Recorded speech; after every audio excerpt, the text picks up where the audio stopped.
Salut, ça va? C'est cool de vous retrouver. Cette semaine, dans Japan Inside, on part découvrir les Obake Yashiki. Alors là, ça s'impose, cours de japonais express, c'est cadeau et en plus, ça fera plaisir à Claire. Si on traduit littéralement Obake ou Bakemono, ça nous donne « chose qui change ». Non, ce n'est pas un programme politique.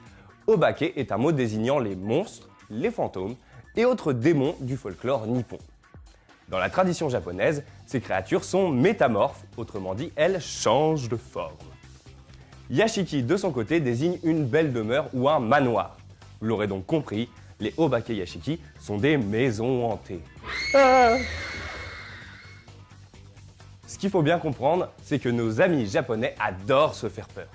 On trouve énormément d'Obake Yashiki dans tout le pays, mais la palme revient sûrement à l'hôpital abandonné du parc d'attractions Fuji-Q Island. Je ne vous révélerai pas ces secrets car si vous allez au Japon, je m'en voudrais de vous gâcher la surprise. Sachez juste que cette attraction est au Guinness des records avec ses 3000 m² et ses 45 minutes de terreur. Au-dessus, il n'y a rien, c'est le soleil. C'est tellement le top de la maison hantée qu'une marque de cosmétiques japonaise a eu une idée. Pour tester leur nouveau mascara supposé être ultra waterproof, ils ont balancé leur cobaye, une de leurs jeunes employées toute mimi, dans cet hôpital hanté pour vérifier la tenue de son maquillage. Résultat des courses, l'employé et son équipe de tournage sont traumatisés à vie, mais l'histoire finit bien les amis, le mascara a tenu! Yes! Enfin bref, si les Japonais sont aussi forts pour se donner la chair de poule, c'est peut-être parce que leur conte traditionnel regorge d'histoires à vous glacer le sang. En plus, la liste de leurs monstres est sans fin. Tengu, Kappa, Onni, tous ont quantité de récits horrifiques qui les mettent en scène et qui sont encore transmis aujourd'hui. Ajoutez à ça quelques vampires et une poignée de zombies. Bien de chez nous, il y a de quoi faire. Quand les Américains explosent le box-office avec des remakes de films japonais comme Ring, on voit où est le vrai talent.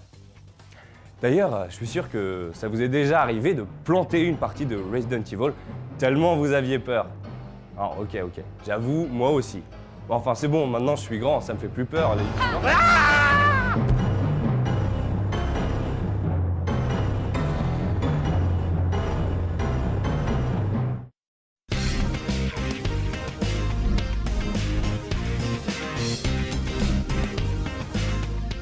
Salut, ça va? C'est cool de vous retrouver. Cette semaine, dans Japan Inside, on part découvrir les Obake Yashiki. Alors là, ça s'impose, cours de japonais express, c'est cadeau et en plus, ça fera plaisir à Claire. Si on traduit littéralement Obake ou Bakemono, ça nous donne « chose qui change ». Non, ce n'est pas un programme politique. Obake est un mot désignant les monstres, les fantômes et autres démons du folklore nippon. Dans la tradition japonaise, ces créatures sont métamorphes, autrement dit, elles changent de forme. Yashiki, de son côté, désigne une belle demeure ou un manoir. Vous l'aurez donc compris, les Obake Yashiki sont des maisons hantées. Ce qu'il faut bien comprendre, c'est que nos amis japonais adorent se faire peur. On trouve énormément d'Obake Yashiki dans tout le pays, mais la palme revient sûrement à l'hôpital abandonné du parc d'attractions Fuji-Q Island.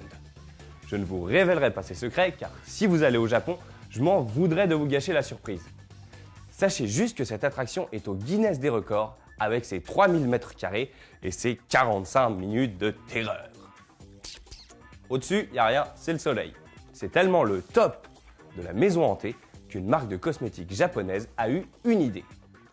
Pour tester leur nouveau mascara supposé être ultra waterproof, ils ont balancé leur cobaye, une de leurs jeunes employées toute mimi, dans cet hôpital hanté pour vérifier la tenue de son maquillage. Résultat des courses, l'employé et son équipe de tournage sont traumatisés à vie, mais l'histoire finit bien les amis, le mascara a tenu! Yes! Enfin bref, si les Japonais sont aussi forts pour se donner la chair de poule, c'est peut-être parce que leur conte traditionnel regorge d'histoires à vous glacer le sang. En plus, la liste de leurs monstres est sans fin. Tengu, Kappa, Onni, tous ont quantité de récits horrifiques qui les mettent en scène et qui sont encore transmis aujourd'hui.